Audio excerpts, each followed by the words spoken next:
Welcome, everyone, to a webinar entitled Science at the Doorstep to God, with presenters Father Robert Spitzer and Dr. Tom Sheahen. My name is Sebastian Mahfood, and I'm the director of ITEST. The Institute for Theological Encounter with Science and Technology, ITEST, is an association of theologians, scientists, and others committed to a Catholic worldview in which faith and science collaborate in exploring the truth. ITEST explores truth theologically in the wisdom traditions of the human community and in the data studied in the sciences. ITEST's mission is to foster and disseminate the Catholic position that science and faith in God are complementary paths to human fulfillment. Before I introduce our first presenter, Annabelle Mosley, Third Order Carmelite, poet, and award-winning author of a dozen books, including, most recently, the Catholic bestseller, Awake with Christ, Living the Catholic Holy Hour in Your Home, How Keeping God Prayerful Company in the Garden of Gethsemane Can Change Your Life, will lead us in our opening prayer. Annabelle? Thank you, Sebastian. On this feast of St. Padre Pio, since it was a desire of Padre Pio that devotion to Jesus of Gethsemane increase, we pray Padre Pio's prayer to Jesus, agonizing on the Mount of Olives. In the name of the Father, and of the Son, and of the Holy Spirit. Amen. O Jesus, through the abundance of thy love, and in order to overcome our hard-heartedness, thou pourest out torrents of thy graces over those who reflect on thy most sacred sorrow in the Garden of Gethsemane, and who spread devotion to it. I pray thee, move my soul and my heart to think often, at least once a day, of thy most bitter agony in the Garden of Gethsemane, in order to communicate with thee, and to be united to thee more closely. Eternal Father, I offer thee all the past, present, and future Masses, together with the blood of Christ shed in agony in the Garden of Sorrow at Gethsemane. Most Holy Trinity, grant that the knowledge, and thereby the love, of the agony of Jesus on the Mount of Olives will spread throughout the whole world.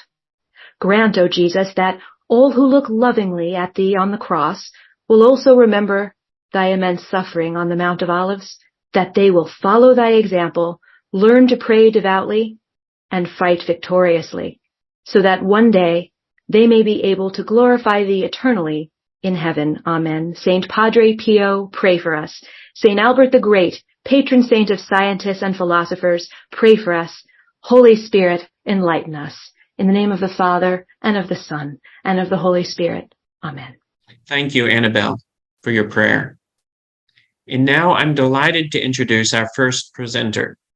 Father Spitzer, S.J., Ph.D., is president of the Spitzer Magis Center of Reason and Faith, whose website is www.magicenter.com. He was president of Gonzaga University from 1998 to 2009. He is the author of 15 books, including the award-winning New Proofs for the Existence of God, and most recently, Science at the Doorstep to God. Father Spitzer has his own EWTN weekly television show called Father Spitzer's Universe. He has appeared on The Larry King Show, debating Stephen Hawking, the History Channel, The Today Show, and PBS. Father Spitzer has partnered with Sophia Institute in publishing apologetics courses for middle and high school students, arming them with contemporary science-based evidence of the complementarity of faith and science. Father Spitzer's presentation is entitled Science at the Doorstep to God, Indications of Creative Transcendent Intelligence in Our Universe. Father Spitzer, take it away. Thanks so much, Dr. Mahfood, and just a real honor to be with all of you this morning. Of course, I'm on the West Coast time, so it is morning. Just wanted to show this book to people, Science at the Doorstep to God. Much of what I have to say is taken from this book that just recently came out. My purpose this morning is to give highlights, so I'm going to try and give a breadth presentation rather than an in-depth presentation on any one of these topics. though all of these topics can be very much talked about in depth. So let me just start the whole presentation with the observation that the landscape today is really changing. In other words, science has an openness to faith and to theism that we really haven't seen before, not even in the early 1800s.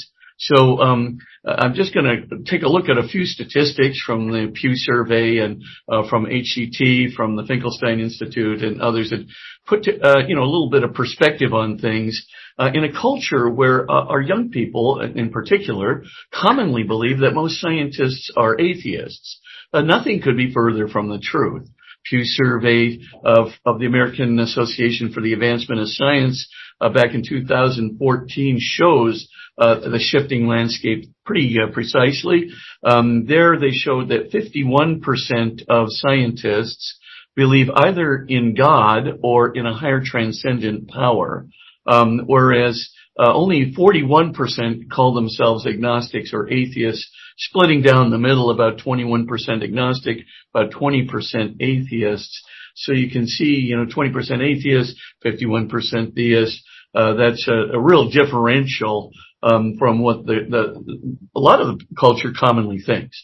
But let's just take a look too at young scientists. That's an important statistic. According to the same Pew survey, 66%, a supermajority of young scientists, believe in God or a higher transcendent power.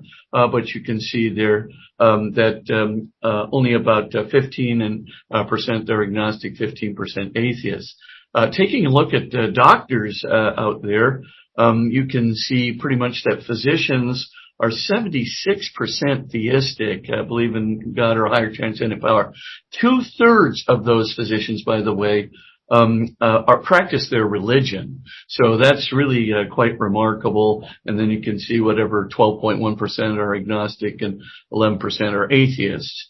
And then if you take a look too at miracles, and I think this is true for doctors because they see miracles every few months in their own practice, you can see 73% believe in miracles past and present. So I just wanted to dispel one of the big urban myths that's out there, that scientists are atheists. They really aren't, at least if these four very secular organizations taking the survey are correct. So let's go ahead and take a look at the first area of changing landscape here. This is addressed in chapters 1 and 2 of Science at the Doorstep to God. First, I just want to take a look at what happened to the infinite multiverse. Just to go through a little brief history of what happened between 1981 and today. For a while there, most scientists prior to 1981 really did believe that a multiverse, an inflationary multiverse, would have to have a beginning. But then I'm just going to cut this into real short pieces here. The development of fractal universe, string theory, landscape, etc., looked like there was maybe even a possibility of an infinite multiverse. And once that happened, a lot of physicists kind of climbed on board and said, yeah, it looks like an infinite multiverse may explain all of the fine-tuning for life coincidences that are in our universe. After all, in an infinite multiverse with eternal inflation, you don't need a beginning because the inflation's eternal, and you could have an infinite number of bubble universes where just about any scenario could take place. And so, there really aren't any fine-tuning coincidences. Three things happened since about 1997, 2001 going forward. The first thing that began to happen is, I'm going to take this a little out. Well, I'll take it in order, but the PowerPoint is a little off. The first thing that happened were Boltzmann brains and brief brains. Now you're probably thinking, what in the world is a Boltzmann brain? It just means simply that this is a hypothetical entity, but it is so much more probable than our universe with its lavish amount of space, its, a huge amount of mass energy spread out so smoothly over the panoply of the universe, etc. If you take a look at that, the odds against that universe, even the odds against the low entropy of our universe, are 10 raised to the 10 raised to the 123 to 1, etc. So now that's a huge number, like a monkey typing the entire corpus of Shakespeare by random tapping of the keys in a single try. How we got that level of low entropy, we're going to discuss a little bit later.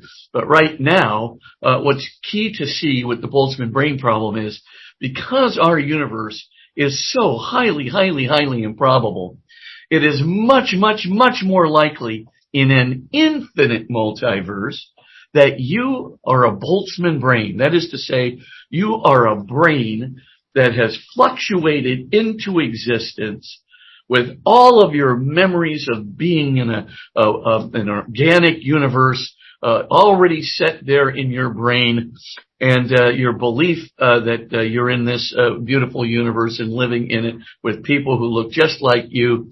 The odds are much, much more likely that you're a Boltzmann brain than living in a universe like ours. In fact, the odds are so great that it's almost a flat-out zero that you could be in our universe. You must virtually be a Boltzmann brain.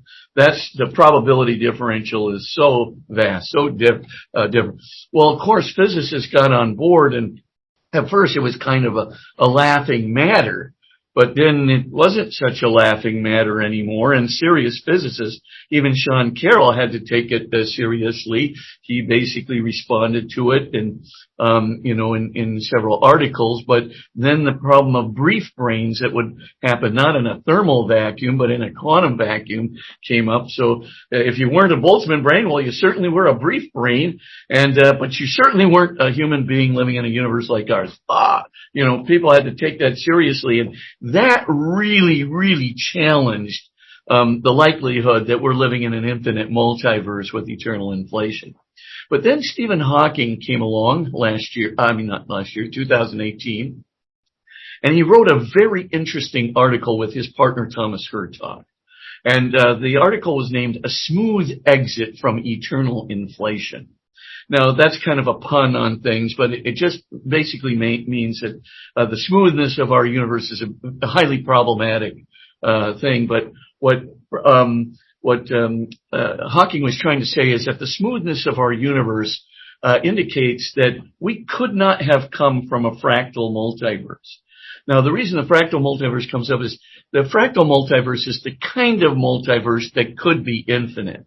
Our kind of thermal inflationary multiverse that's been postulated, that's not going to be an infinite universe. That's going to wind up having a beginning, as we'll see when we talk about the Board of Lincoln and Gutenberg. But for the time being, what Hawking noticed was this, in essence, our universe could never have been generated from an infinite fractal multiverse. It just could not have happened. And indeed, says Hawking, he goes on to say, first we see no evidence of any kind of fractal remnant, and secondly, even if we were generated from an infinite fractal multiverse, there'd be no real differential between quantum and classical physics as we have in our universe. So he and Thomas Hertog basically denied the possibility of eternal inflation. That's why he says a smooth exit from eternal inflation. At this point, Hawking declares that if there is a multiverse, that multiverse would have to have a beginning, at least any of the universal models that we know of. And you'll see why in just a moment when I talk about BVG and entropy. But for the moment, he declares that every multiverse would have to have a beginning. And then he makes a subsequent declaration saying, well, the number of bubble universes that you could have really couldn't be that great. Now, he's looking at LISA and LIGO, right, the two gravitational wave detectors out there, and he's looking at that data, and he's saying, it seems to me that there would have to be a very small number of bubble universes, most of which are pretty much like our own. That's the only kind of multiverse our universe could have been generated from. Now, these two things, I can tell you, especially written by someone of Stephen Hawking's, caliber and stature within the physics community, are like shock waves of immense proportions, because, basically he's saying not only do you need a beginning of the multiverse, but the small number of bubble universes that would be the condition of such a multiverse, would really mean that the multiverse could not explain what I'm going to call later fine-tuning coincidences. That was a second huge problem to the infinite multiverse. The third problem was Thomas Banks. Thomas Banks really was an integral part, one of the big founders of string theory, very important physicist, respected by everyone. Thomas Banks wrote two articles which were very important in the dispelling of. First one was his article, 10 to the 500 reasons, that's a little pun again in the title, 10 to the 500th reasons why the string theory landscape violates experimental evidence. And the second one was why I don't believe in eternal inflation. Now you take a look at, by the way, he published the latter on Sean Carroll's blog. I kid you not. So it was almost like putting it right into Dr. Carroll's face. So in any case, though, these three things kind of pop out, and now these three pieces of evidence and thinkers sort of popped out of the surface, and the infinite multiverse really lost popularity. And because it lost popularity, now we're dealing with a whole new arena. We're back to the finite multiverse. We're back to non-eternal inflation. That is to say, with a limit in past time. We're back to even a small number of bubble universes rather than huge numbers, trillions upon trillions of bubble universes. Okay, so now where are we again? Let's go to the next slide here, and you can see we are now left with the previous three kinds of conditions. Number one, the Borda-Vilenkin and Guth theorem. Just to make a long story short, or sometimes called Borda-Guth-Vilenkin theorem, whatever you use is fine by me. The point is, Arvin Bord up there at University of California of Santa Barbara, Alan Guth, of course, at MIT, Alexander Vilenkin, the director of Institute of Cosmology at Tufts University in Boston, came up with a theorem in 2003 that basically showed that every expanding universal condition, I don't care whether it's a multiverse, a universe, a string universe, and the higher dimensions of string theory, even a universe nucleating out of a four-dimensional bulk space-time, et cetera, et cetera. All of these things, Borda-Vilenkin and Guth, pretty much dispelled and said they come under the the conditions of the theorem because they're all expanding systems. So what's so important about that? Well, if the BVG proof is true and there isn't an infinite multiverse with eternal inflation, then I assure you of this: every multiverse will need a beginning. And they point this out. A string universe in the higher dimensional space of string theory needs a beginning. Every model of bouncing universe, that is to say, expanding, contracting, expanding, that needs a beginning. And furthermore, even, bulk space-time nucleating models need a beginning. We don't have any expanding cosmological model that doesn't need a beginning. And so we're kind of looking in the face of a beginning of all the models of physical reality, which now could have generated our particular universe. The second area is entropy has now gotten its resurgence. You might remember that entropy is the condition of what's called losing order. When a system loses order, it loses its capacity for net macroscopic flows of matter and energy. In other words, it loses its capacity for change and physical activity. So in a nutshell, what that means is entropy means that every physical system is winding down. Think of one of those wind-up toys, and it's got just so much tension in the coil, and then eventually, if you let the little toy soldier kind of walk around, eventually it's going to wind down, and it'll stop. And so for all physical systems, and Einstein insisted that this wouldn't change even with changes in all the macroscopic laws of classical physics. Basically, what you're dealing with is every physical system, including our universe, including even a multiverse that observes the physical conditions and laws of our universe, or is similar to the physical conditions and laws of our universe. every single one of those systems is going to wind down eventually. And in an infinite amount of time, it will become completely inactive. It will become dead. So now you put these two kinds of theories together, right? So you put, entropy, which has that huge universal application, applies to multiverses, our universes, bouncing universes, etc. And then you put it together with a Borda-Vilenkin and Guth theorem, with the Vilenkin theorem. You put it together, and what do you wind up with at the end of the day? You wind up with probably physical reality as we know it has a beginning. Almost inescapably has a beginning. Now, here's what Alexander Vilenkin has to say about that next sheet there. And here's a little quotation from him. I'm just going to have my assistant here, Joan Jacoby, read that quotation because he is the V in the Borda-Vilenkin and Guth theorem, the director of Institute of Cosmology at Tufts University. It is said that an argument is what convinces reasonable men. And a proof, for example, the Borda-Vilenkin-Guth proof, is what it takes to convince even an unreasonable man.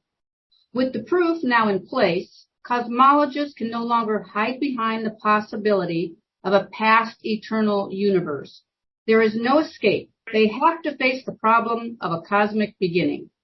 Okay, so basically, Vilenkin was putting together, right, the BVG proof with the entropy evidence, and basically thinks that if you preclude this infinite fractal multiverse, which Hawking and Hertog and Banks have effectively done, including Boltzmann-Brains, then if you take a look at all these things put together, looks pretty much like physical reality has a beginning.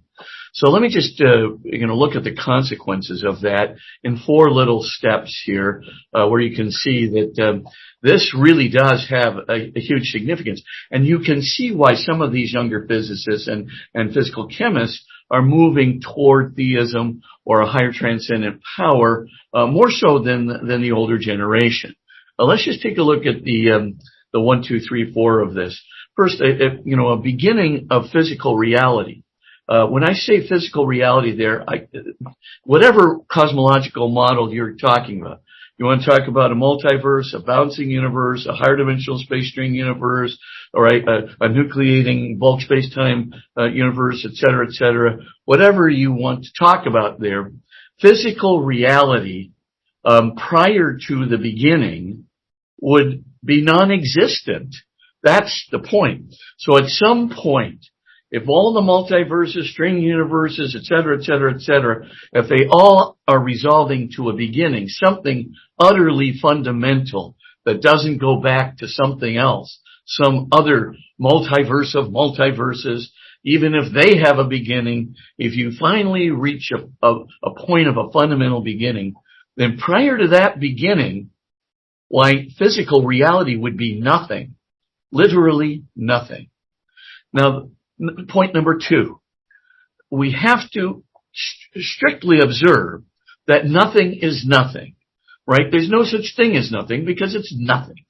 And you can't sneak something into nothing.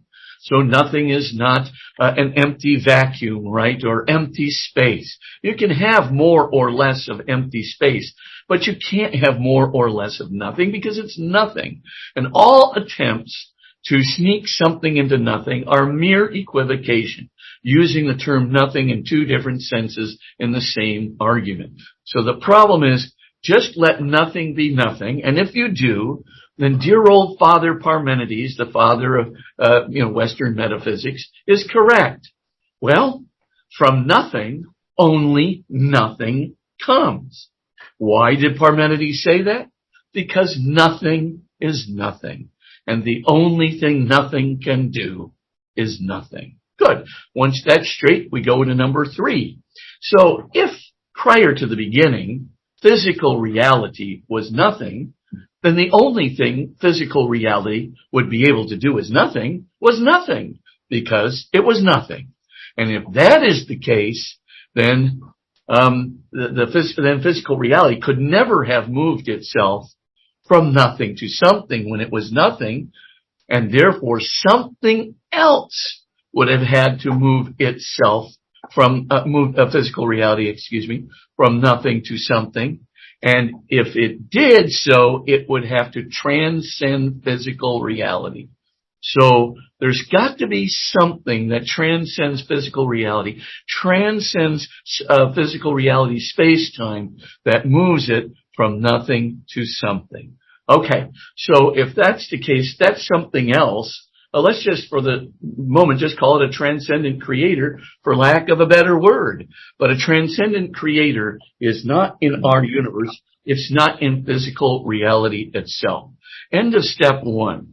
So now, having looked at this, the fine-tuning arguments, this is our next slide, become very, very relevant. Remembering what Stephen Hawking said about a very limited number of bubble universes in a multiverse. So if that is the case, let's start examining here, just very quickly what some of these fine-tuning coincidences are. We have what we call free parameters, right? And when we talk about physical laws, there are some things that are free parameters. They could have any value. But it just so happens in our universe, even though these free parameters, and I'll give you some examples in a second, even though these physical realities could have had any number whatsoever, it just so happens that they have the exact right numbers in order to have life in our universe. Now that it just so happens is so highly, highly, highly, exceedingly improbable that essentially you're looking at either you have to have trillions upon trillions of bubble universes, or you're going to have a cosmic designer, who is highly intelligent. Okay, so I'm just going to give you some examples, and then you can sort of see how that works out. Let's take what I mentioned a little bit earlier, the low entropy of our universe. So you look at that, and as Roger Penrose at Oxford calculated a long time ago, the entropy, the low entropy of our universe is so much against the odds. It's literally a double exponent. It requires a double exponent to express it. It's 10 raised to the 10 raised to the 123 to 1. Now, I don't have to tell you that there's a lot of zeros in that. As a matter of fact, there's so many zeros in that double exponent that if every zero were 10-point type, our entire solar system could not hold that number. It goes far beyond our solar system in 3 dimensions. So it's the same odds, basically, as I said, as a monkey typing the entire corpus of Shakespeare by random tapping of the keys in a single try. It's safe to say that this is highly improbable. You would be, of course, very shocked if you gave the monkey the assignment to type out the corpus of Shakespeare, kept them fed for a couple of months, walked back into the room where he's been randomly typing on the keys of the typewriter, and found Hamlet in perfect folio condition, followed by Macbeth, etc. You might say to yourself, wow, that's really improbable. Or somebody helped the monkey, who was highly intelligent and had a very good knowledge of Shakespeare. Now, the point that I'm trying to get to is this. Is this explicable by any other means than an intelligent designer? Well, at one time, there really was such a possibility. Before Stephen Hawking and Thomas Hertog got their hands on the multiverse and limited the number of bubble conditions. But if Hawking and Hertog are right, that there is probably a very small number of bubble universes, most of which are like our own, those numbers of low entropy are they're inexplicable. It's almost like God's gift to physicists in the 21st century. Go ahead, guys, explain this. It really is the most vexing thing. It doesn't cry out for an explanation. It screams out for an explanation. And if the number of bubble universes is limited, the explanation begins to look more and more like an intelligent, transcendent, some form of transcendent intelligence. Let's just take a look at a couple more examples, and you'll get the point really fast. Now, the weak force constant and the gravitational force constant relative to our cosmological constant, if you varied that just by 1 part in 10 to the 50th, then we would either have the universe exploding continuously from its inception, which parenthetically is really bad for life form and life form development. And of course, the same thing if we just varied it ever so slightly lower by 1 part in 10 to the 50th, then the universe would have collapsed in upon itself, which is really bad for life forms too. Then pretty much the entire weight for the conditions needed for life are dependent on getting those 3 constants so perfectly correct relative to one another that we could actually avoid cosmic disaster for the possibility of life forms, any life form in our universe. Now, that's like monkey typing Macbeth. It's really, really improbable that this happened with those values at the beginning. Let's take a look at the cosmological constant. The main thing is the cosmological constant. Even, Steven Weinberg is the one who, by the way, was the first one to publish this. And for, much of his life, at least, Stephen used to proclaim he was an atheist. I don't know if he does today. Maybe he does, but certainly this is not explained. And here's the problem. You have to get that cosmological constant. That's the kind of the very precise rate of acceleration, from the dark energy that we have, the vacuum energy that we have, that puts our universe right into an expansive mode. If you don't have the very, very precisely right number, fine-tuned to 1 part in 10 to the 120th, that's like a trillion multiplied by itself 10 times. A trillion. That's a really fine-tuned number. As Weinberg said, it's fine-tuned to 1 part in 10 to the 120th. And you look at that and you go, well, what would have happened if it hadn't been so well fine-tuned? If it hadn't been that very precise constant that couldn't be, wrong by literally a decimal point, and 119 zeros and a 1. I mean, this infinitesimal fraction off by higher or lower, then we would see the same consequences as we saw earlier. Either the universe would have expanded hugely, explosively, and quickly, prohibiting the formation of any kind of stars and galaxies, or the universe would have collapsed in upon itself into a black hole where the entire universe was being crushed into 10 to the minus 33 centimeters, which both options are exceedingly bad for life forms. Wow, maybe we're really, really lucky. You get the point. And, I could give you other examples. There's another example there of 3 of our constants for the electromagnetic force, right? The mass of the proton, the mass of the electron, the electromagnetic charge. If they're just off by, we live at the brink of, convective instability in our universe. Just at the razor's edge of convective instability. So if those 3 constants are off by 1 part in 10 to the 39th, that's a decimal point, 38 zeros and a 1.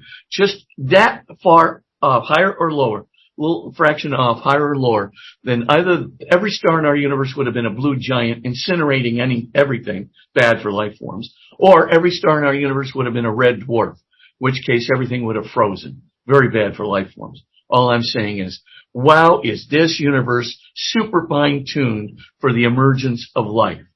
But it's so highly improbable. At the end of the day, what we're really dealing with when you put all the constants together is not 10 to the 10 to the 123 to 1, but something akin to 10 to the 10 to 1 to the 124 to 1, which is so improbable that even if you take into consideration every possible coincidence, as Roger Penrose calculated, it'd still be pretty close to 10 to the 10 to the 123 to 1 against. How are you going to explain that without 10 to the 10 to the 123 bubble universes? If that really is part of the condition of the Hawking-Hertog formulation for the emergence of our universe, that have a limited number of bubble universes, then, the most probable solution is something akin to what Sir Fred Hoyle called a supercalculating superintellect. Let me just go advance really quickly. Probably many of you were aware of Sir Fred Hoyle. He was the skeptical kind of atheistic gadfly the physics community for at least 3 decades anyway. He was, when Lemaitre came out, well, by the way, it was a priest who came out with the Big Bang Theory, right? Father George Lemaitre in 1927. People think it's Edwin Hubble, or Schleifer, other people, but no, in fact, it was a Belgian priest named Lemaitre, and Father George Lemaitre. But anyway, the long and short of it is, when he came up with his theory, Sir Fred Hoyle renamed it the Big Bang Theory, because of course he wanted to make fun of it. But then after a while, what Hoyle began to see, even in his own exploration of the carbon atom, he could see that the preponderance of carbon so necessary for life in our universe, and even the resonance levels of life in our universe, was so vastly improbable that toward the end of his life, like Hawking, he reversed his previous skeptical position. Actually, Joan will go ahead and read it for you. Would you not say to yourself, some super-calculating intellect must have designed the properties of the carbon atom? Otherwise, the chance of my finding such an atom through the blind forces of nature would be utterly minuscule. A common-sense interpretation of the facts suggests that a super-intellect has monkeyed with physics, as well as with chemistry and biology, and that there are no blind forces worth speaking about in nature. The numbers one calculates from the facts seem to me so overwhelming as to put this conclusion almost beyond question. So we find ourselves in a very interesting position today in the world of science and physics, especially in light of Stephen Hawking and Thomas Banks. But the Boltzmann brains are equally important. When we put all of these things into line, what we see is that it looks like not only did physical reality have a beginning, and that means as a multiverse or a string universe or whatever it may be, but that beginning implies some kind of a transcendent creator beyond the nothingness prior to the beginning. And then it seems that transcendent creator is highly intelligent indeed, because it would have to fine-tune the universe, the low entropy of our universe, the cosmological constant of our universe, all the constants for the 4 forces in our universe, Planck's constant, all the other constants that we have out there, the speed of light constant. Everything has to be so very exceedingly precisely, refined and precise in its selection, that really an intellect, a super calculating super intellect, is probably the best solution that we have out there today. Indeed, a probabilistic conclusion, but so interestingly, one that seems to be part of the progression of science and cosmology. And so I think maybe young scientists may have that in mind. Young scientists also, explaining the 66%, they may have also these near-death experiences, which I'm going to talk about in a moment. They may also have a sense of the miraculous in nature, and may even have a sense of their own religious experience. So let's turn to a second big topic, the soul. But, God, scientifically speaking, God is certainly not improbable from the vantage point of physics. God, or an intelligent transcendent creator, seems to be a likelihood from the vantage point of science. At least that's a reasonable and responsible belief.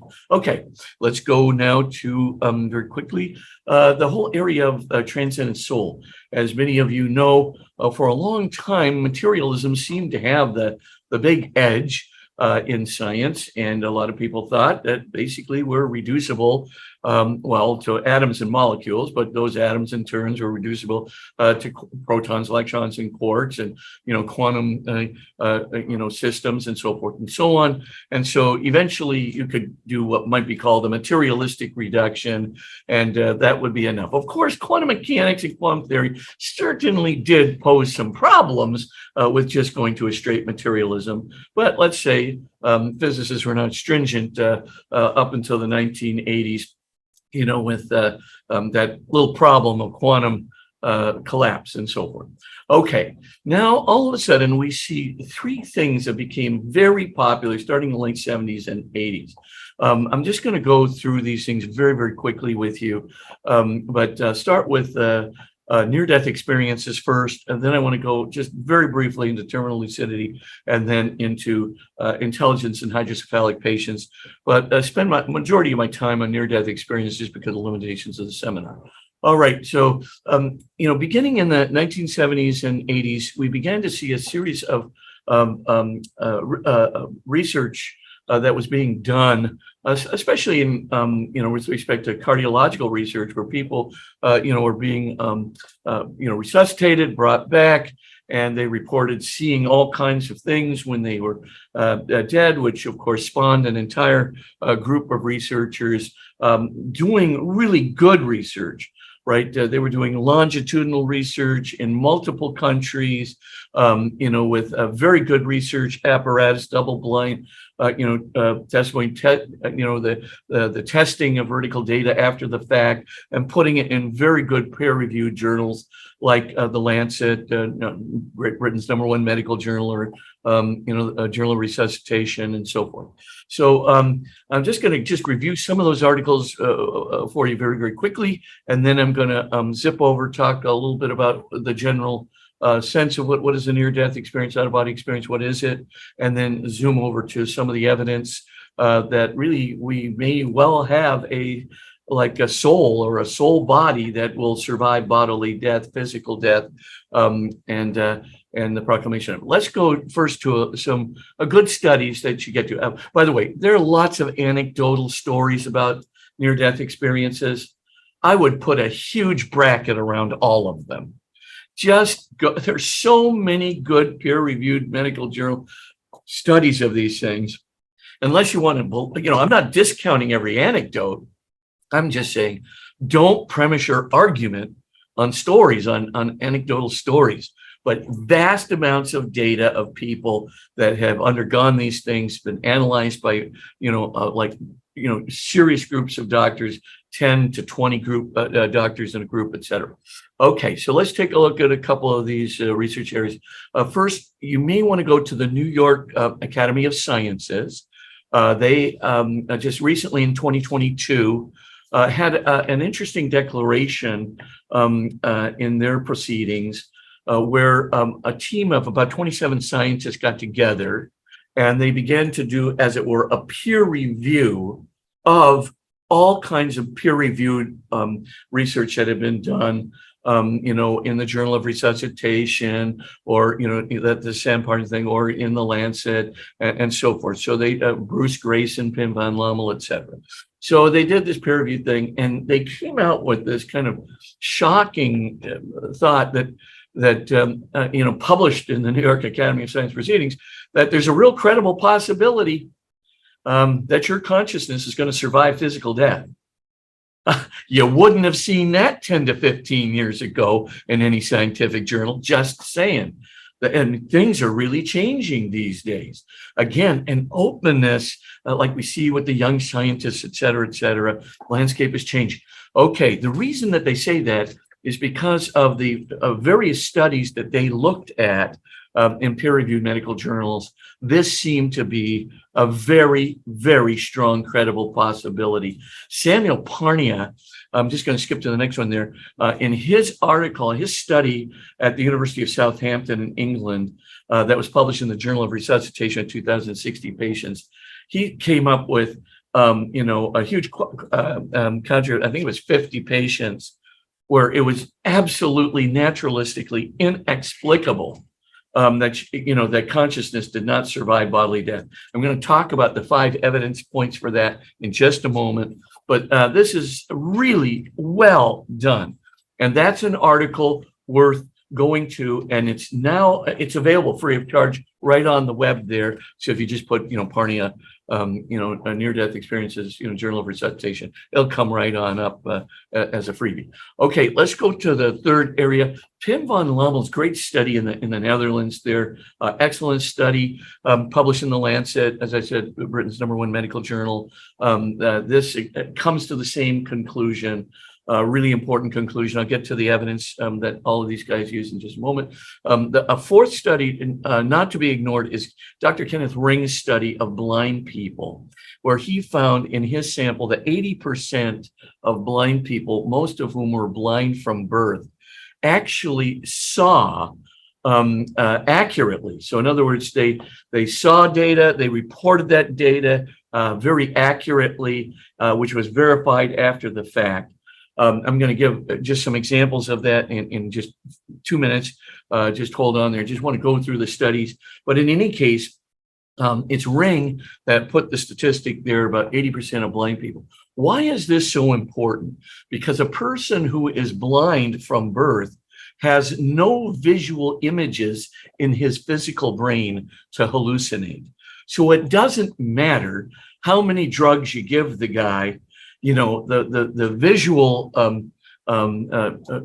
images that may pop to him are not visual images based on the visual images I used to have these images. I don't have anymore, but they wouldn't be normal visual images such that could be reported accurately after the fact. There's just nothing there to hallucinate. I don't care how much you stimulate the occipital lobe or stimulate the parietal lobe or try to produce dreamlets and so forth. The blind guys just can't do it, and they certainly can't do it accurately. So this is going to really put a delimitation on physicalist explanations of the phenomenon. Anyway, I'll just leave it here. Janice Holden, Dr. Janice Holden and her group, they studied 37 different examples of veridical data and did a lot of other things. But anyway, these are good studies, lots and lots and lots of data, longitudinal, good methodology in place. Okay, let's zoom over and take a look at what's the phenomenon like anyway for an out-of-body experience and a near-death experience. So, when I'm just going to call it a soul body for a moment. When the soul body leaves the physical body, it has, there's two possible, places or not places, but conditions under which it can leave. One is just an out-of-body experience, which means that it stays in this universe, it stays in this world, and then sometimes. When it goes to another domain, like a heavenly domain or a dark domain, we'll just call it a near-death experience. It seems that it's in a totally different place with totally different kinds of characters. So let's go first to the first stage. So the soul body leaves the physical body. Now, the soul body, first of all, certainly can think. It has self-consciousness. It has, not only awareness of what's going on around it, but an awareness of all the memories that have been collected during a lifetime very vividly. This soul body can not only see, it sees 360-degree panorama, right? So you can see what's going on behind you, to the side of you, not just where your eyes are pointed. It has, capacity for hearing, and it's not in any sense conditioned by physical processes and forces. So it can go through walls, no problem. It can defy gravity, etc. But this soul body, people say, it feels extended, but it's not got the solidity, for example, of feeling my legs, and so forth and so on.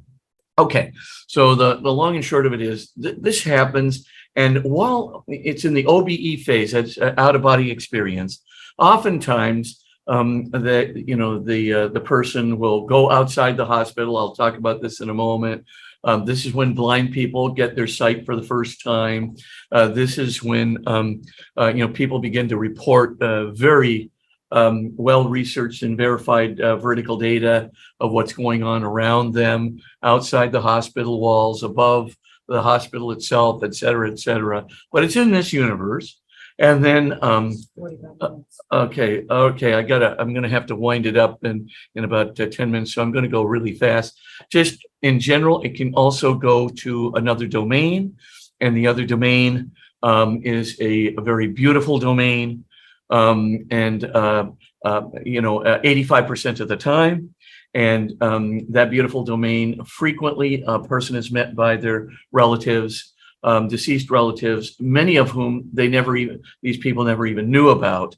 And then of that group, about 50% of them experience a loving white light that many of them identify as Christ.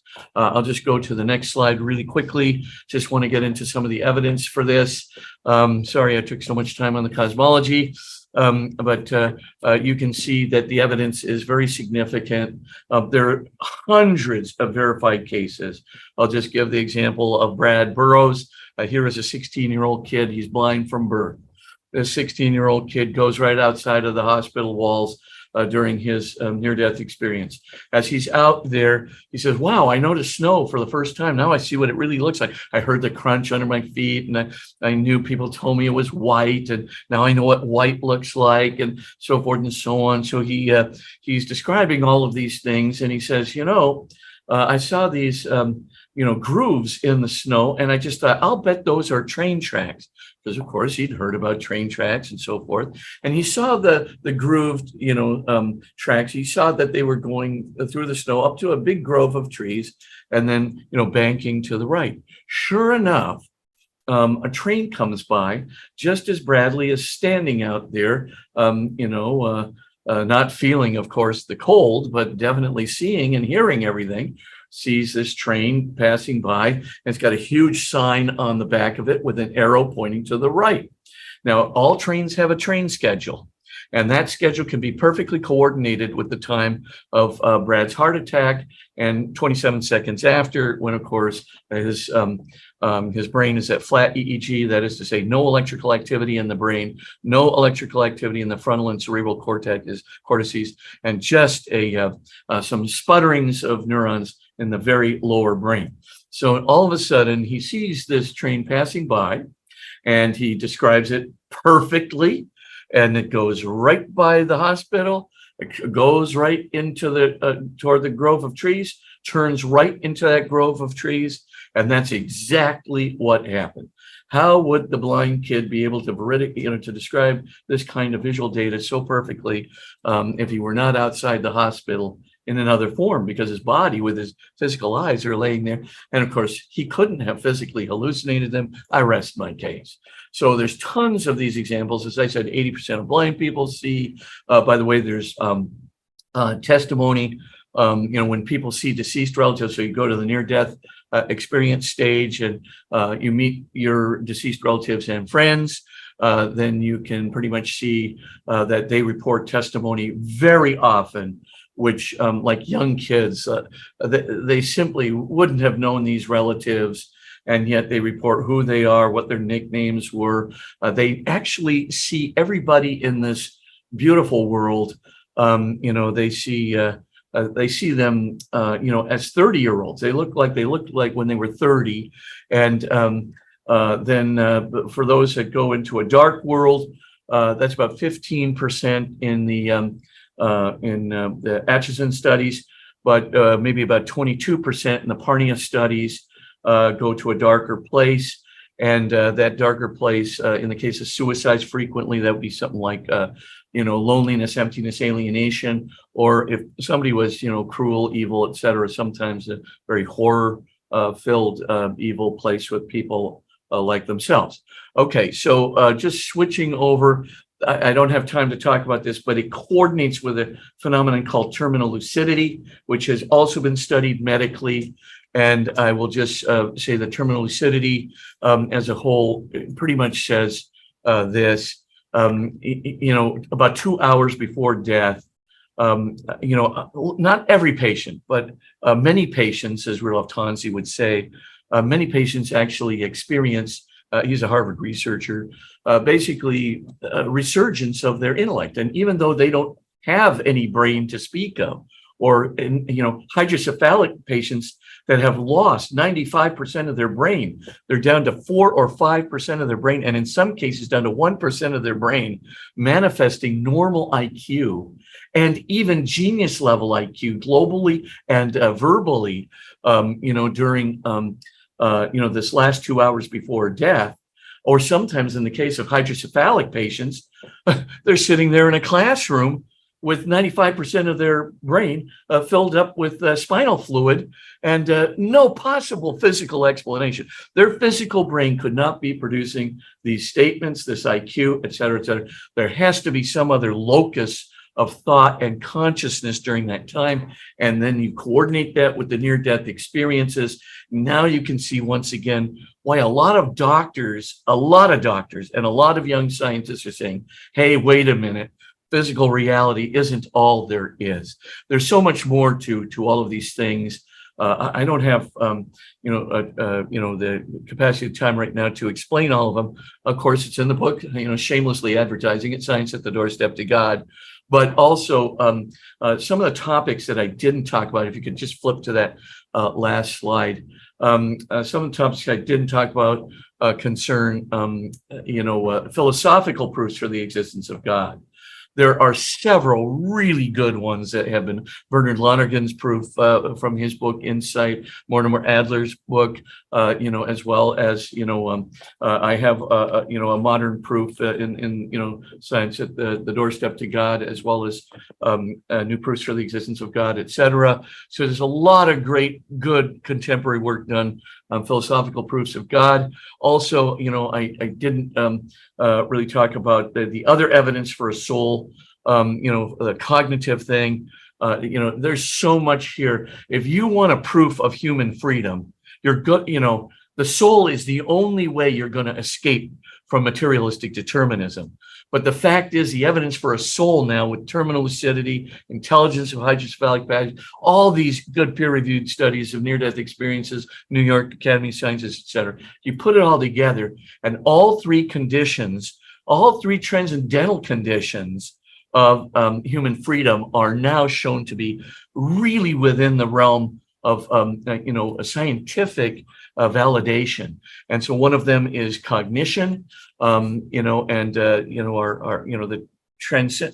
transphysical requirements for cognition, the transphysical requirements for self-consciousness, and the transphysical requirements for what I call transcendental knowledge, awareness of perfect truth, love, goodness, beauty, and home, as well as having religious consciousness and conscience. John Henry Newman's proof of conscience leading to God. All these things, when we put all of them together, we can see that all three of these conditions necessary for human freedom are right there, invested in all the research that's been done on the soul, the research that's been done on the transphysicality of human cognition and self-consciousness. These things are all in the book. Alas, I don't have the time to talk about it. And we put in an appendix too on, our first parents. When did they come? When did our first and soul parents live? And also the possibility of aliens. Anyway, I'm sorry for going over time here, but I just want to give a general overview of the fantastic evidence. And why is it that so many scientists are finding an openness now to transcendence and to God that never did so before? Thanks so much for your kind attention. Well, thank you so very much, Father Spitzer, for this incredible presentation. I am pleased to introduce our second presenter, Dr. Thomas Sheahen, Director Emeritus of ITEST, earned BS and PhD degrees in physics from the Massachusetts Institute of Technology. During his 45-year career as a research physicist, predominantly in energy sciences, he worked for various industrial and national laboratories. Currently, he is chairman of the Science and Environmental Policy Project. In the 1990s, Dr. Sheahen wrote a textbook introduction to high-temperature superconductivity. More recently, he wrote the book Everywhen, God, Symmetry, and Time, which stands at the intersection of faith and science, and asserts that mankind's limited capabilities have led to a deficient and weak perception of God. Dr. Sheahen's presentation is entitled The Importance of Father Spitzer's Science at the Doorstep to God. Dr. Sheahen, take it away. Thank you very much, Sebastian. Yeah, everybody, I'm pleased to be able to follow Father Spitzer with some commentary about why this is such an important book.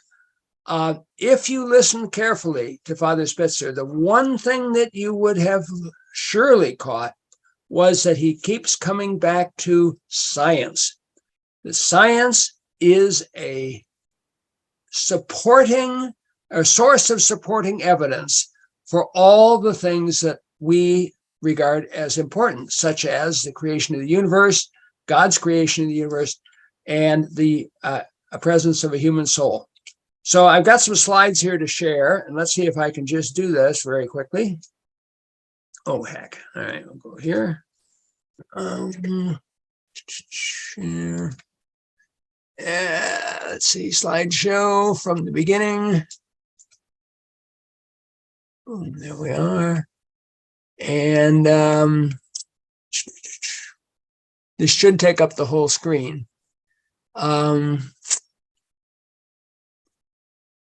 Anyway. Click from the beginning over at the top left.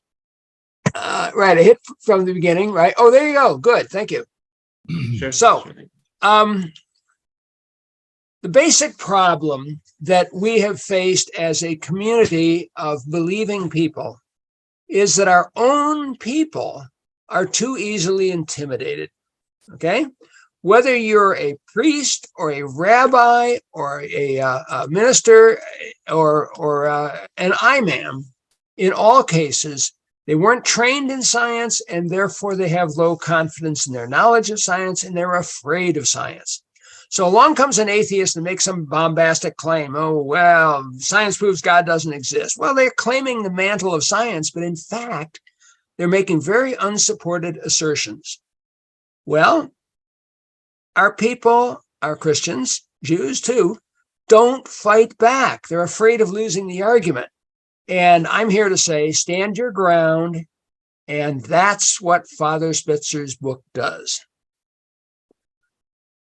You have to realize that science is on our side. The scientific method is the combination of reason with observations.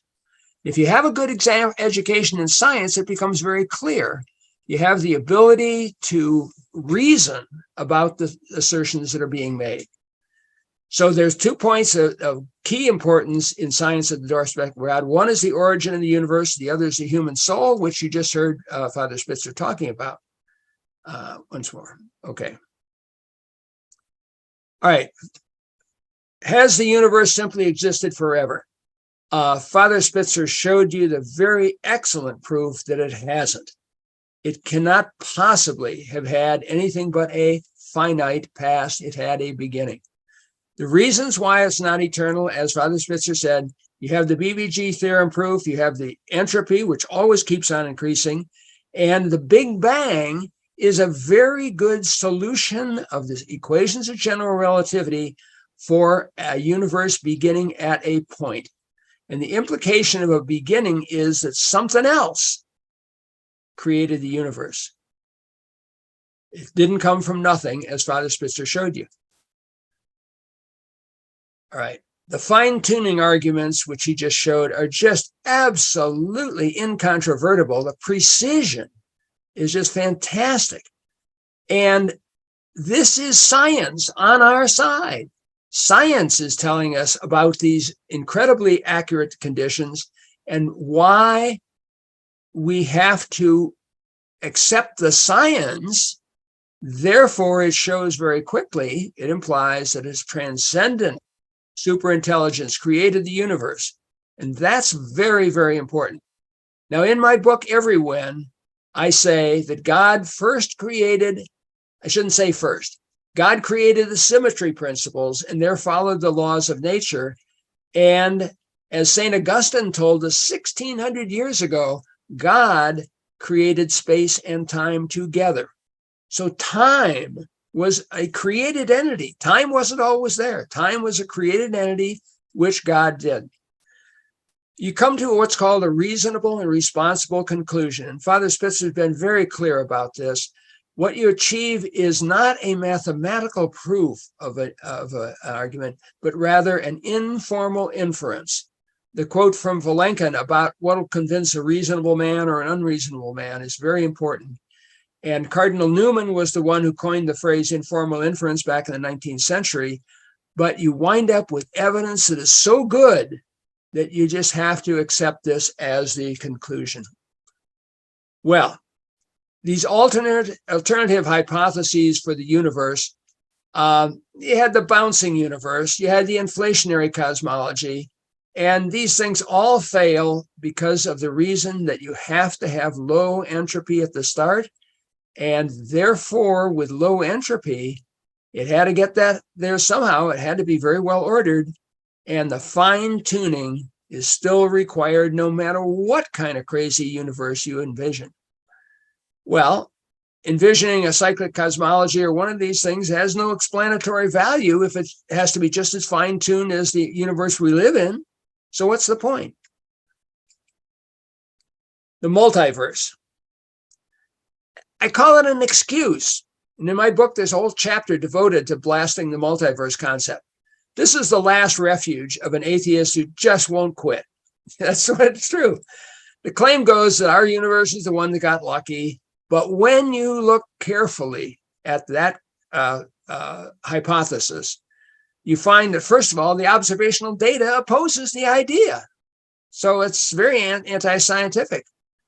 Even more fine-tuning is required, which defeats the purpose of opposing a multiverse. There's going to be an infinite number of universes, and you get clones. This was another thing that Vilenkin showed in a paper in about 2010 or so. As Father Spitzer mentioned, you have these absolutely incredible concepts like Boltzmann brains. It's just, these things, no one would believe the necessary consequences of there being a multiverse. And what's worse, it isn't even science. There's a characteristic of science called Occam's razor, which basically says you don't go around festooning your theory with all kinds of extraneous, unobservable stuff. That's not the way you do science. To do science, you have to have something which is the simplest explanation of the data. We've got data about the universe, and it's pretty impressive. But to come along and throw a multiverse out there where all the other universes are unobservable in principle is a complete failure of the Occam's razor principle, and therefore it's devoid of the label science. You can't call it science when you step outside of that. And my last point here is if you're going to believe in a multiverse, it requires that you don't understand what is meant by the word infinity. I call the bottom line implication of all this is Spitzer's nailed it. Every excuse has been examined and none of them hold up. And therefore, the only remaining conclusion is that a transcendent superintelligence created the universe. He quoted Fred Hoyle, another famous physicist from the 20th century, is, jumped too far ahead. John Wheeler, eminent physicist of the 20th century, and said, according to the anthropic principle, there's a factor that lies at the center of the whole thing, and design is absolutely there. So these are very reasonable and responsible conclusions that we can draw. And that means that a spokesman for a theistic viewpoint, say, pre-by, etc., can take pride in saying that science is behind us. He has a chapter on theism versus atheism, which he went through extremely quickly. It shows that most of the atheist arguments are superficial. There's an atheist argument. Science proves there is no God. Well, nuts. That is instantly refutable. You cannot prove a negative. That's a cornerstone principle of philosophy. It's crazy to even try to uphold such a claim. What bothers an awful lot of people is the problem of evil. Why didn't God make the universe better without all this evil in it? That's a major stumbling block for belief. However, the point is that believing in God is the reasonable and responsible thing to do. There's other mentions in this chapter about Lonergan's unrestricted intelligence, which tells you a little more about what God is, the perfection of the transcendent desires. In every case, it comes out that theism is more reasonable than atheism.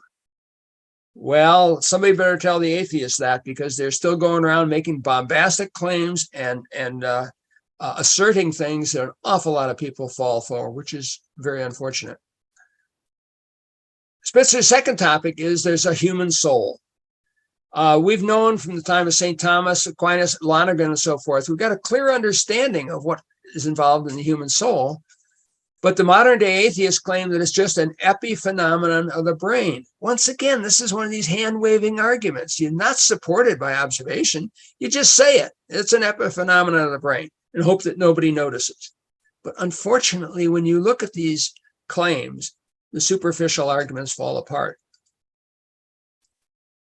Spitzer has come at everything from a scientific approach.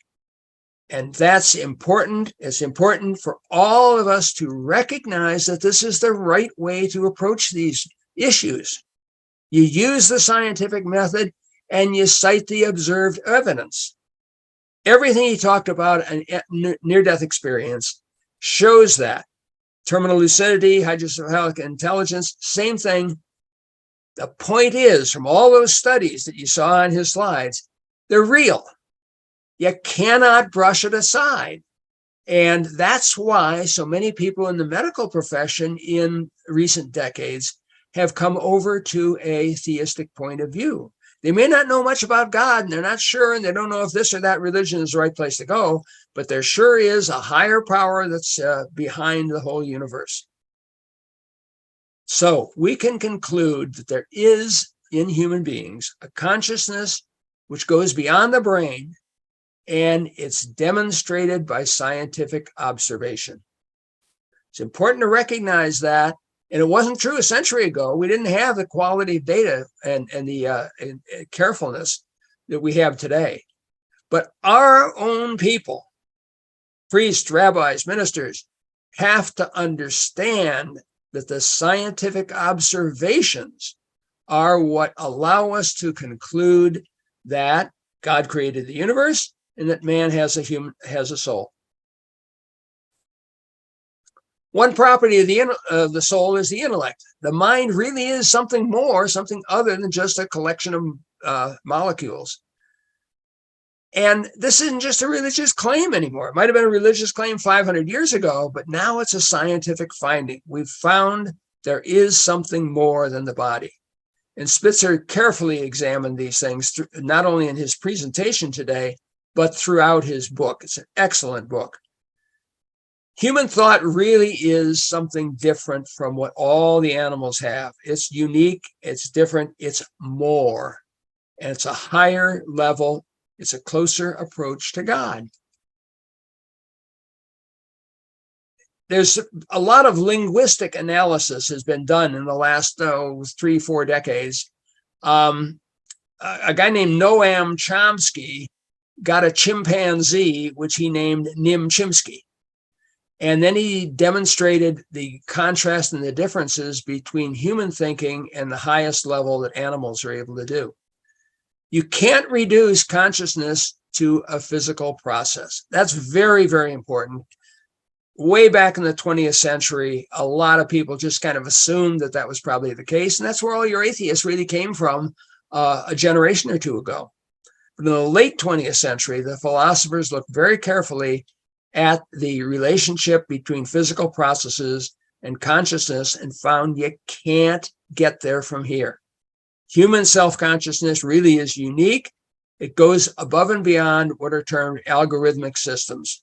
And there's mention in Father Spitzer's book about Gödel's proof, which can be used to buttress this argument. The soul is something that is striving upward. The properties of the soul really do go beyond the body. The soul and body interact, and the word we have for that is hylomorphism. But in the will, which is a real thing, people are drawn towards that special feeling of something other, the numinous.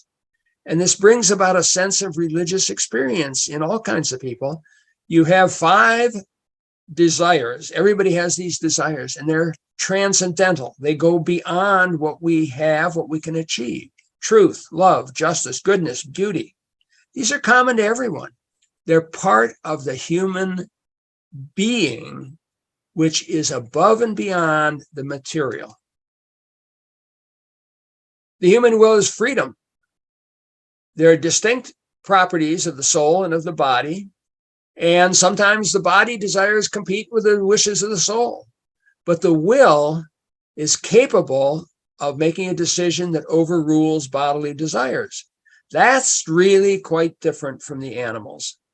And that's a very important point to realize about human beings, and a point that needs to be taught everywhere. So here's the points that are so important from Father Spitzer's book, and his other books too have shown the universe isn't eternal. It's finite in time. A century ago, people thought it was eternal. Einstein and all those other guys in 1923 were saying, oh yeah, the universe is eternal. However, what's been shown now is the universe was created. It was done by a transcendent supreme being with incredible superintelligence. Also, humans really are different from animals. A century ago, even 50 years ago, people were very sloppy in their care of thinking about that, and they kind of figured we were just a high-level animal. But the human soul really does have an intellect which is capable of original and creative thinking. You won't find that in animals. The human soul has free will, which is able to balance competing forces. And these make us different from the animals. We really are something more. Well, the key teachings in all this, I hope you learned from listening to Father Spitzer's presentation today, but also by reading his book, is that you shouldn't be afraid of science. Science is on our side. So here's my recipe for the future. Teach the scientific method in primary schools. Measurement comes first, data, science. Then theory is added later on. And regrettably, some national organizations of science teachers and others have abandoned this, and they talk about consensus, for heaven's sakes. They're not teaching the scientific method. Big mistake.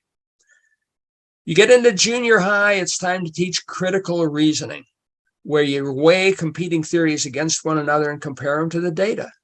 Honestly, Euclidean geometry, which so many kids regard as boring, is a terrific way to develop critical reasoning skills. When you get into high school, you should teach the unifying principles of each science. What you want to do is not give kids a whole bunch of stuff to memorize, but the objective is to prepare them for what will come at them in the future. Think of a kid in 1923. What should he have learned to be ready for the space age, the advances of computers and so forth? You couldn't teach that stuff in 1923 because nobody imagined it. But you could teach, if you were a sharp teacher, how to prepare a student to reason and think in a scientific way so as to handle new discoveries. At every level of education, you should stress how science validates and reinforces what our faith tells us. And finally, when you're dealing with collegians or seminarians, the science education is essential to retain emphasis on the unifying principles and fundamentals. And that's something you've got to have them achieve.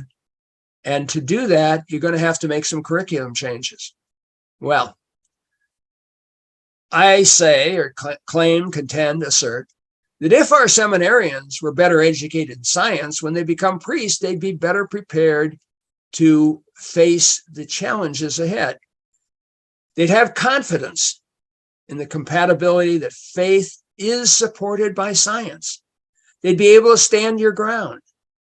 They could confront challenges come to the future, and they won't have to flee from these superficial arguments put forth by the atheists. Let's change this curriculum, right? Easier said than done. I once went to Mount St. Mary's Seminary in the very northern part of Maryland near the Mason-Dixon line, and had a full-day conference with the rector and all the deans there. And what we discovered, or I learned that the curriculum of seminaries is totally filled. There aren't any electives. You can't accommodate a new course. So if you're going to make room, well, what other teaching you delete, and there you enter into a hornet's nest of fighting from all the different disciplines who don't want to be deleted. But on the other hand, if a bishop decides we've got to have this, then the seminaries will take note, they'll do something. But what exactly are they going to do? There are innovative methods in teaching now that weren't there decades ago. Zoom conferences, such as this one today, is a thing of the 21st century. You can have visiting lecturers, you can have seminars, summer workshops, awful lot of things are on video, and the number of YouTube and other things that are on the web are just enormous. So there are ways to teach this new emphasis on science and faith that needs to be taught. What's coming along in the future? Okay, you're going to have artificial intelligence, right? We know genetic engineering too. Well, those are the things we know about. Wonderful. Okay, we may be struggling in 2023 to get a grip around them and to figure out, gee, what are we going to do? But at least we know these exist. There are new sciences coming along. However, there are unknown advances, the things we cannot see now, and you don't know what you don't know until it comes along and you know it. So not knowing what you don't know is a real problem, but you've got to be trained and have your teaching strategies adapted so as to be able to handle that. Throughout all our teaching, we should at every stage incorporate the compatibility of faith and science. Listen to what Father Spitzer said today and take note of the emphasis on science backs up our faith every way. But we need a way to retain knowledge in the part of learning. The rote memorization and so forth is pretty much a thing of the past, but you've got to be able to retain knowledge. And you need a way to handle growth and development and future challenges. So that brings me to the end of my presentation. I really recommend Spitzer's book, Science at the Doorstep of God, to everyone. It's a tremendous effort and accomplishment, bringing the world of science to bear on the issues that are so important to faith. The universe was created. It didn't always exist. It was created by God, who has a credible intelligence far beyond our own. We do have a soul. The soul has an intellect and a free will. These are now things that are shown by science. They're not just religious claims. They are scientific facts. And therefore, we ought to be proud of this. We really ought to have in our teaching processes a way of saying, we know this stuff now with a scientific background, and you should come along in our way of thinking. And as Father Spitzer said at the outset of his talk, there's an increasing number of young people, medical people, and so forth coming over to this point of view. And if I can plug my book for a moment, I would say that those who have this feeling of something other but don't like this or that particular religion would do well to look at Every When, God, Symmetry, and Time. That's the title of my book. And see why we have these inferior understanding and inferior images of God. Because if you grasp science well enough, you can indeed rely on your science to tell you the things that your faith has been telling you all along. So with that, I open it up for question and answer and invite Sebastian to take over again. Very good. Well, thank you very much for that excellent presentation, Tom. It's a strong complement to Father Spitzer's presentation. And we've provided evidence of two excellent books on faith and science that our listening audience should endeavor to procure. Dr. Tulin Wilson, our moderator, is a lifelong New Englander, now living in Vermont, who works for Pontifex University and teaches online at Holy Apostles College and Seminary and Avila Institute. Her personal story as the subject of an attempted abortion, Survivor, a Memoir of Forgiveness, was published by En Route Books and Media in 2021. She is one of the co-presenters at our October 21st ITEST webinar, Surviving Abortion, Inside and Out. So Dr. Tulin Wilson, it's all yours. Thank you. Just for clarity's purpose, when we talk about abortion survival, it was me who survived it because my mother tried to abort me. I didn't do any abortion. Just wanted to make sure people knew that. Okay, pretty important point. Okay, so if metaphysics and physics are not in correspondence, there is a big problem somewhere. It's not actually a question, it's more of a statement, but if either of you would want to address that. Sure. Well, metaphysics and physics are in correspondence, and I didn't go over that very well. Tom did to some extent. It's in chapter 3, which looks at the philosophical evidence for God. And in that particular chapter, you can see that the intelligence of the Creator is not only manifest in the fine-tuning for life, the highly improbable fine-tuning for life that's taken place in the universe, but in this argument from Bernard Lonergan, what he tries to show, and this again is a metaphysical approach, right? What he shows is that, look, there's going to have to be some kind of an uncaused reality in the whole of reality. And that uncaused reality itself, because it is uncaused, has to be the explanation for itself. But not only the explanation for itself, but for the explanation of all existence combined. And if it is the explanation of all existence, not just the existence we see in the world around us, but every form of existence in this universe and some other universe, for the whole of everything, including the uncaused reality itself, then that uncaused reality would have to be the complete set of correct answers to the complete set of questions. And if that is the case, then, as we might say, this being is completely intelligible.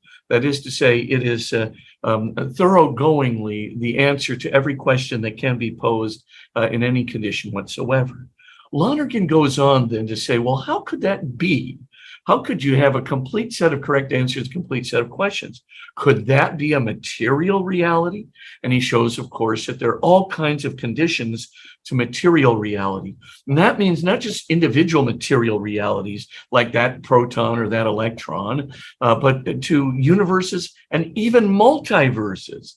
Multiverses can't be the complete set of correct answers to the complete set of questions. It can't be completely intelligible. And he gives a series of reasons that are discussed there in chapter 3. Then he goes on and says, well, wait a minute. Could it be some other kind of transmaterial reality, besides, multiverses and universes? And he goes on to say, only if the transmaterial reality is it has to be, get this, an idea of complete intelligibility itself. Anything short of the idea of complete intelligibility would have to be precluded from being the uncaused reality.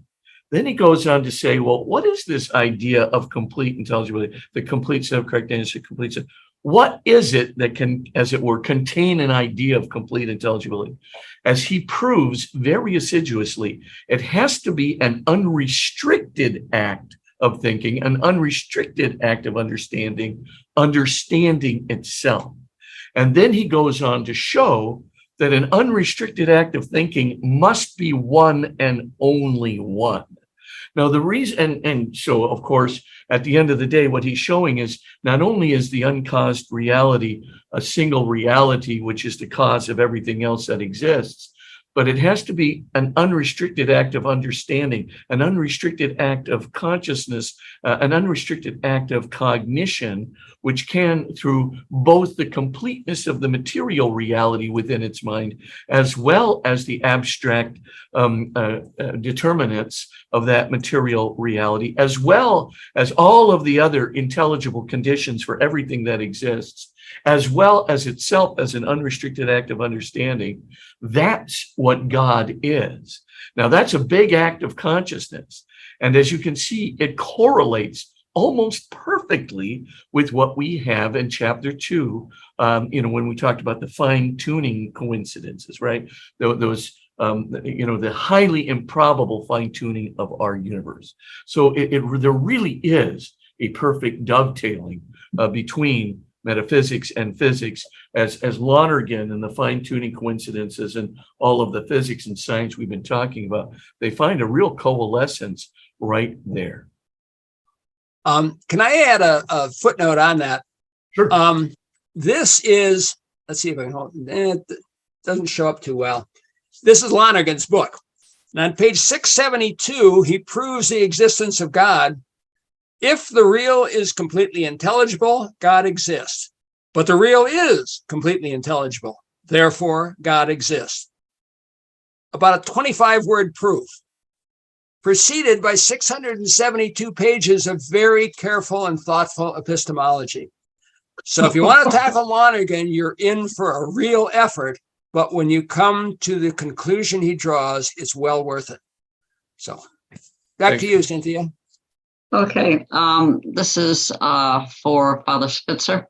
Does your book discuss the origin of life and the necessity of information, in parentheses, a non-physical entity, to be encapsulated in the DNA and RNA in order for any cell to exist? Well, it doesn't discuss that particular DNA RNA problem, though what the questioner is saying is absolutely correct. There is a kind of transphysical information that is required for that to occur. Rather, my book really looks at it from the physics side. I've just got another book coming out from our Sunday Visitor. It's a book really on the Bible, but it's called Science, Reason, and Faith, Discovering the Bible. And in that book, I do talk about the non-material component. Now, in chapter 3 of this book, where I talk about Lonergan's proof there that we were just looking at, I also talk about non-material realities like ideas or information that are absolutely essential, not only for the creation of the universe, because there's all this information, like all the equations of physics. You look at that, and of course, they're not equations out there, but they're actually laws out there that are so complex and relational and mathematical that they are describable in terms of equations. Well, similarly, there is this, as many good theistic scientists have said, there are many informational factors in DNA and RNA that you can't describe materialistically. They're like equations of physics. They're like symmetries, or they're like different interrelationships. What people forget, even scientists forget, is that relationships themselves, E equals MC squared, that equal sign, which signifies the relationship of these diverse material entities, itself is a transmaterial entity. That equal sign cannot be replicated in like a proton or an electron or any other physical entity. It really is mind-like. It's cognition-like. And so because of that, you're quite right. There is this informational aspect. By the way, all of quantum theory is dominated by the fact that there are relational dimensions that are, as it were, present in a whole system that just are not describable in terms of material conditions. And so it's the laws of the universe, it's the conditions of quantum systems, it's the information, as Francis Collins so beautifully says, the information embedded in the DNA and RNA, and all of the like. So the question is really super good. Yes, I do describe it implicitly in chapter 3. We don't do it explicitly, but in that other book that's coming out in later this month or next month, it's called Science, Reason, and Faith, Discovering the Bible. You can get a whole lot of that data right there. From Karen Page to both of you. Father Spitzer referred to aliens as a subject he didn't get to today. Could he give us a headline or two of how he believes that this connects to today's topic? Certainly after the July 2023 congressional hearings on the topic, there has been more buzz about the implications. Well, I'll just do a quick thought, Tom, unless you want to begin, because you've got a really good answer to this. Do you want to begin? Well, basically, I look at the alien situation as something that's of such low probability that we don't have to give any thought to it. And aliens out there who could look for us have to look in an incredibly narrow window that's only 100 years long. It's only been 100 years that we've been capable of generating radio waves that could go out into space. So an alien looking at the wrong time is going to miss us. And if you're scanning the skies over 1 million years or so, you won't find humanity because we're in such a narrow window to be found. So I don't worry about aliens at all. Yeah, and even, from a hypothetical, thank you, Tom, right? But even if you want to argue for the sake of, argument, why not say this anyway? First of all, there may well be some alien life form, like a plant life form or a cellular life form or some other kind of very primitive kind of life form that's out there. After all, our universe is fine-tuned for life. Why wouldn't it happen in an exoplanet somewhere else? I've got no objection, and neither does the church. I mean, intelligent life, though, which has intelligence like us, that's a real problematic condition. Because as you can see in the book, it's there's a lot of transphysicality to our process of cognition. I didn't get into Berwick's and Chomsky's argument, for why there is something in human intellection and cognition that cannot be reduced to a physical process. David Chalmers has a very, very good, the NYU guy, who wrote a whole series of books on this, has given a very persuasive argument that's in the book as well, Science at the Doorstep to God, etc. So there's just a ton of difficulties with transphysicality of human cognition, and then transphysicality of human self-consciousness. This is what gets, people like Sir John Eccles and David Bohm, right? I mean, these guys are thinking, hey, wait a minute, self-consciousness is a real complex problem. I mean, to begin with, in order to have self-consciousness, you have to have self-reflectivity. It's not just that I'm aware of the book, right? I'm aware of my awareness of the book, and I'm even aware of being self-aware, all at the same time. And how do you have two relative positions with respect to yourself in a physical system? Well, that's just the beginning of the problems. Chalmers articulates it in a variety of ways. Endel Tulving has a whole huge array of facts that basically points out these kinds of problems. So, and anyway, all those things are in the book. But the main thing to be aware of is that if there are aliens out there, this is my conjecture. They're going to have a soul like ours. They're going to have some kind of a transphysical soul that can do transphysical thinking, that can transcend Gödel's incompleteness theorems, that can have transcendental awareness of perfect truth, love, goodness, beauty, and home that Tom was describing, that can have some form of conscience, that can have self-reflectivity. And if they have a soul, I can tell you this, the soul did not come from a series of physical, materialistic processes in an evolutionary staging. It would have to come from a transphysical cause, something like God, a transphysical creator. So if we sum it all up in a nutshell, if you see alien life and it thinks like us, has transcendental awareness like us, has an awareness of God like us, has mathematical ideas that don't even contain the presuppositions of the argument within the mathematical theory devised, like Gödel is saying human beings do, et cetera, et cetera. If you put all these things together and you see that alien being walking down towards you and saying things like we say things, catechize that alien immediately, and then get them ready for baptism, because they've got a soul, and that soul was created by God, and therefore that soul has free choice. And if that soul has free choice, it's another transphysical series of processes that enable him to have that free choice. And he needs, very probably going to need redemption. And so my thought would be baptize him if you should be visited by one.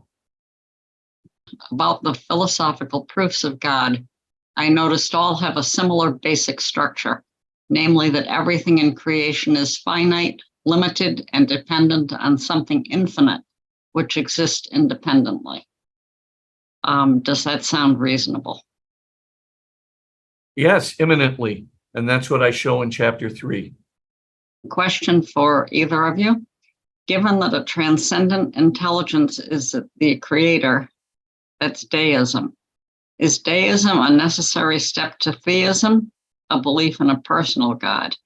And granted that the mind-body problem is not yet explained, does that consciousness explanation gap require a personal God? Yeah, well, first, I do think that there are some interesting theories that come close to explaining the mind-body problem. And in chapter 6, section 5 there, I have a section on the mind-body problem and showing Sir John Eccles' theories and David Boehm's theories. That's a little too much for right now, but just getting back to the first part of your question, is deism a necessary stage of theism? It really isn't. And the reason is because concomitant with our metaphysical awareness of, the need for as it were, a first cause, if I can put it that way, an uncaused reality, which has to be unique and is, as it were, completely intelligible in itself. This is a kind of a metaphysical insight. And, in that case, that's a deistic insight which can be proven. But at the very same time, we're religious creatures. And in chapter 6, I talk quite a bit about religious consciousness and awareness of the numinous, something which is mysterious and fascinating, which draws us into itself, which betokens sacredness at its very root. There's something there in us that as we're coming to, Aristotelian metaphysical insights, or even an Einsteinian insight into the need for a super intellect in the world, or a Fred Hoyle insight, that would be more of a deistic one. But at the same time, the vast majority of human beings are religious.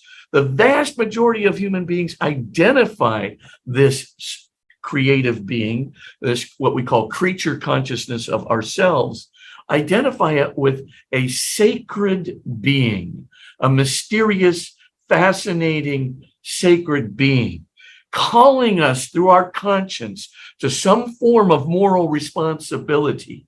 And that moral responsibility is, this wonderful argument from John Henry Newman, where he just says, at some point when we are, almost moved by our consciousness, or by our conscience, moved by the obligation of the morality that we feel, simultaneously moved by this numinous, this awareness of the numen within us, what we call numinous consciousness. When we're moved doubly by the numinous and the moral, we kind of look up, as the Newman says, and we look for the voice which is coming to us. In other words, it almost like our conscience in the numinous almost has this voice, and we're seeking the source of the voice which moves us to this level of sacredness, morality, and goodness. All of the transcendentals, right? Perfect truth, love, goodness, beauty, and home. From whence it came, as Newman says. So you don't have to. I mean, like for me, of course, there were times when I had doubts when I was in, a little bit in high school and college. I never stopped going to church, because it wasn't that I hadn't quite formulated or gotten the answer to the questions yet.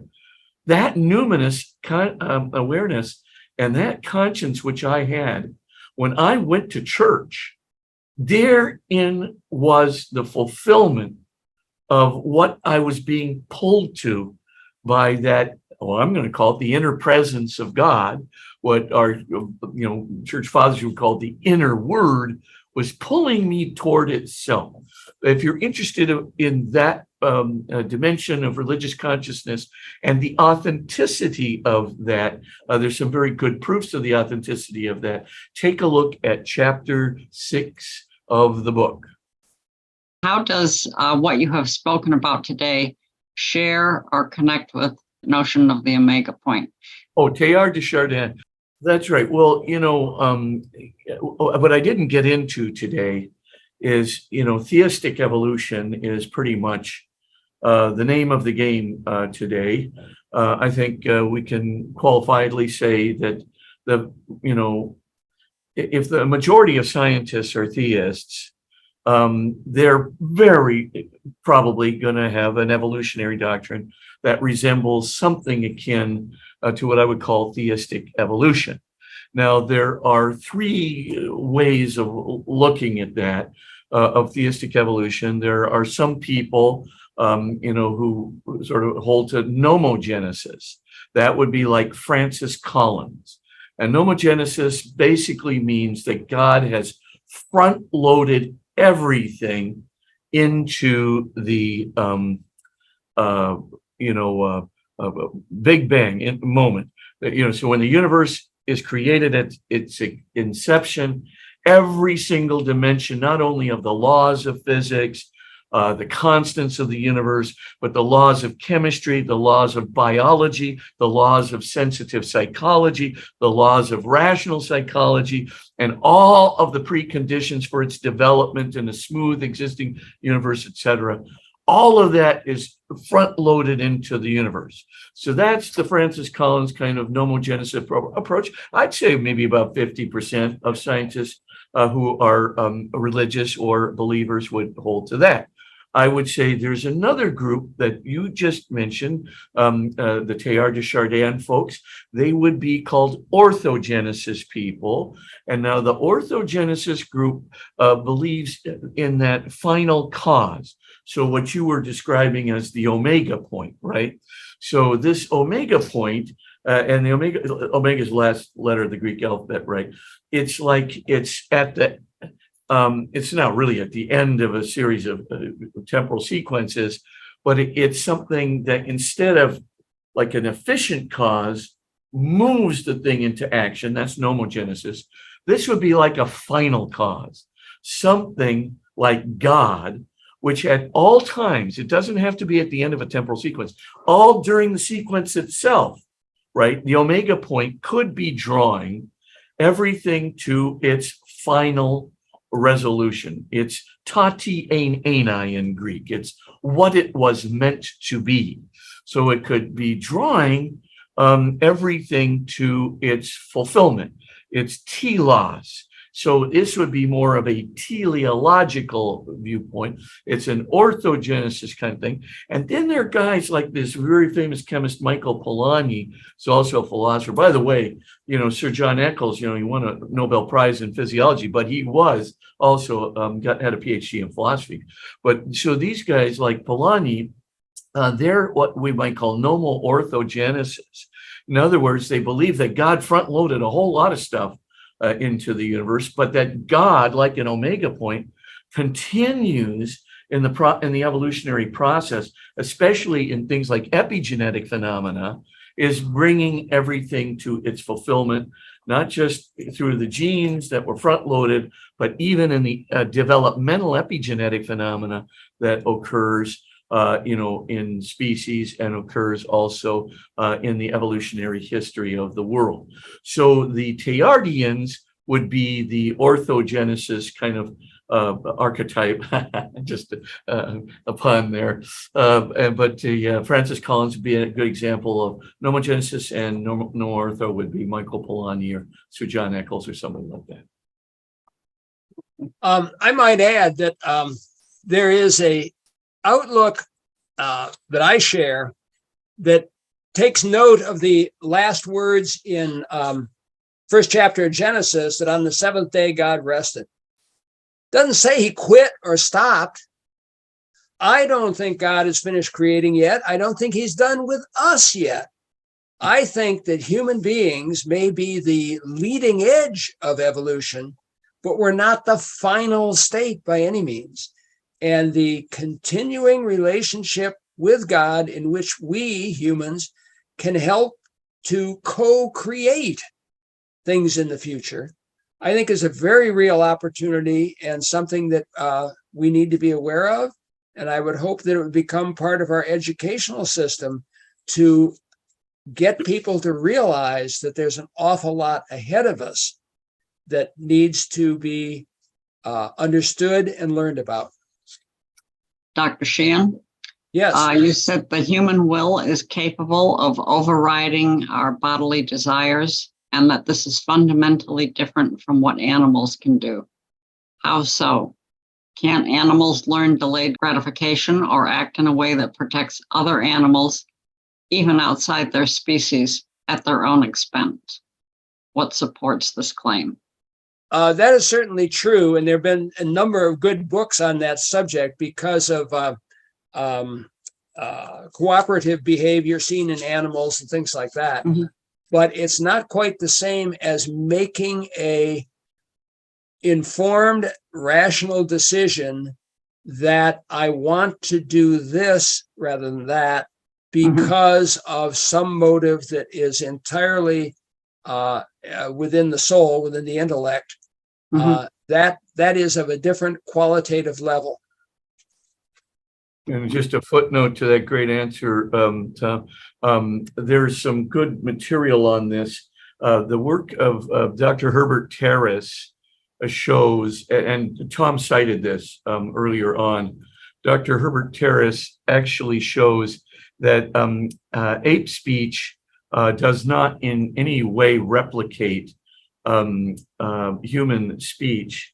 And the reason is that it does not go back to an abstract thinking process. Noam Chomsky and Robert Berwick, who Tom again cited, those two fellows show that human linguistics, along with Herbert Terrace, are very different from animal linguistics. Like in Nim Chimpsky, right? He can learn 150 words of artificial, sign language, but the problem is Nim Chimpsky can never do any syntax, can't do any predication.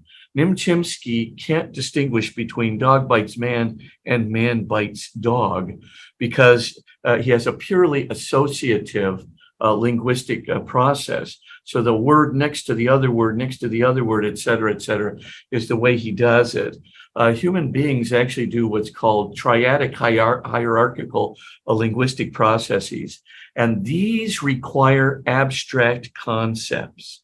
So, for example, in the last 200 words I just uttered, in the last 200 words that I just uttered, we only have just the word, and even that is not a perceptual content. What thinkers do is they distinguish between two kinds of words, two kinds of ideas, perceptual ideas and conceptual ideas. A perceptual idea has a perception as its referent. So like a banana hanging from a tree is correlated with my sign language sign for banana. And of course, Nim can get that. He can get 150 of those kind of things. Rock and rock, right? The American Sign Language for rock, et cetera. Those are perceptual ideas, but they are not abstract ideas. They can't stand for groups of things or completely abstract operators or transcendental concepts like, or super abstract concepts like similarity, different, cause, effect, et cetera, all of these super high abstract concepts, Nim can't get any of them. Now, in the last 200 words I just uttered, bet you that about 195 of them have no perceptual referent whatsoever. They're abstract concepts. And that's what liberates human language, liberates human thought, enables it to be creative, enables it to ask questions and to continue asking questions until it gets to the complete set of correct answers to the complete set of questions. We now have sufficient evidence to show that animals don't do that. I'd recommend 3 books just for you. Take a look at Herbert Terrace's book called NIM.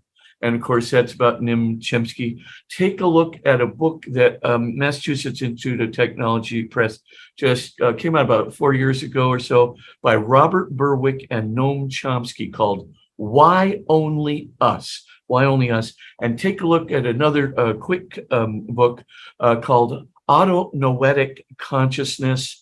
It's by Herbert Terrace, edited the book, but the article is by a guy named Endel Tulving.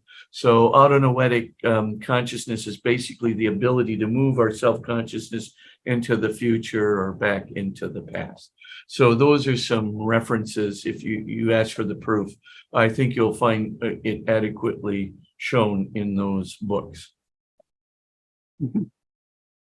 Dr. Tulin Wilson, we're out of time for the questions. Okay.